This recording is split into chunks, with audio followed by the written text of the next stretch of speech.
Results from the latest pollster survey show the president's trust rating climbing 1.5 percentage points, while his satisfaction score improves 0.6%. But that could not be said of the vice president's trust and satisfaction ratings, both of which took a dive, as we hear more from PTV's Clazel Perdilia.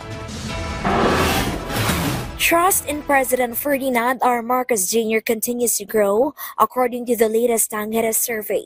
The survey conducted from December 16 to 19 showed the president's trust rating climbing to 60.1% this December, up from 59.6% in November. The president's satisfaction rating also increased slightly, rising from 47.3% to 47.9%. Meanwhile, trust and satisfaction ratings for Vice President Sara Duterte registered a decline. On the other hand, House Speaker Martin Romualdez, Chief Justice Alexander Gesmundo, and Senate President Chis Escudero all posted improved ratings, with Escudero maintaining his position as the highest-rated government official. The survey had 2,000 respondents nationwide. For fresh graduate Arvin Castillejo, confidence in government leaders could improve if the issue of job mismatch is addressed. Castillejo, a graduate of Information Systems, now works as a service crew member in a fast food chain. Related sa course ko yung magiging trabaho ko next year,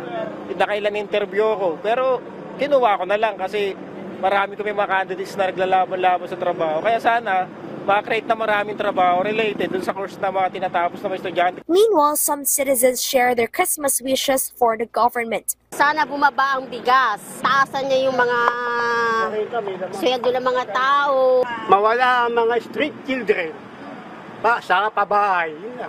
Pabahay sa mga mahirap. From PTV Manila, Clazel Perdilia, Balitang Pambansa.